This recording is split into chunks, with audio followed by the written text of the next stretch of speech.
Bonjour, c'est Anaïs, j'espère que vous allez bien. Je suis sophrologue consultante, j'accompagne les entreprises à replacer l'humain au cœur de leur organisation en outillant les hommes et les femmes qui la composent, à savoir gérer eux-mêmes leur stress et leurs émotions grâce à la sophrologie.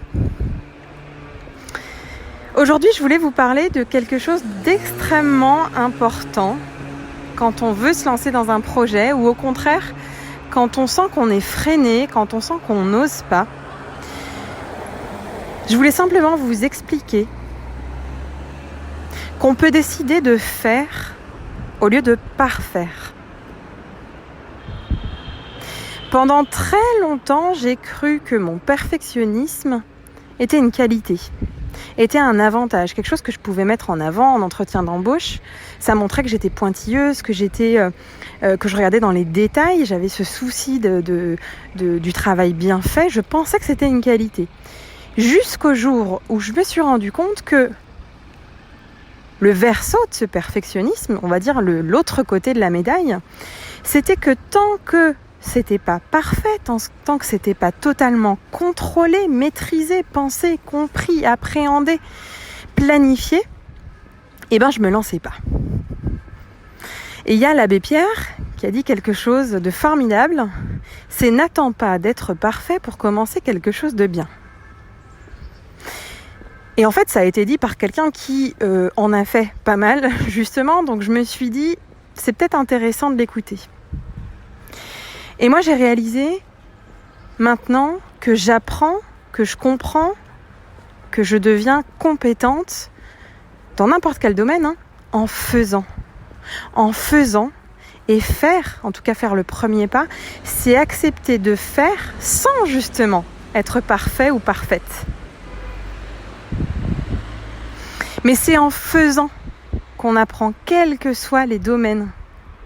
Donc moi, je veux vraiment vous inviter, si vous avez un rêve, si vous avez quelque chose, une idée, même un tout petit projet pour la journée, même une recette de cuisine, quelque chose que vous voulez faire chez vous là pendant le confinement ou un rêve beaucoup plus grand, c'est très bien de lire tous les livres dans le domaine, de regarder ce que font les concurrents, de regarder ce que font les leaders sur ce domaine-là. C'est très bien d'écrire un business plan, de tout prévoir, de tout calculer, de chercher toutes les stratégies, de préparer toutes les situations de sortie en cas d'échec et compagnie. C'est très bien, je vous dis pas de pas le faire. C'est juste que pendant que vous faites ça, vous ne faites pas précisément ce que vous avez envie de faire. Vous ne faites pas en fait le cœur de votre projet.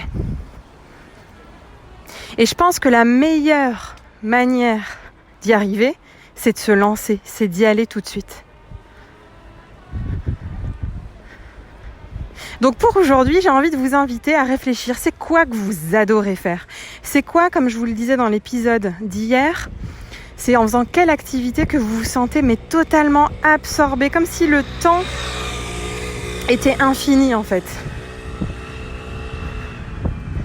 Et une fois que vous avez trouvé cette activité-là qui vous donne beaucoup de plaisir, dans lequel le temps n'existe plus tellement vous êtes absorbé, attentif à ce que vous faites, réfléchissez à ce que vous voudriez peut-être entreprendre, un projet autour de ça, quelque chose pour vraiment profiter en fait de cette compétence et de ce plaisir.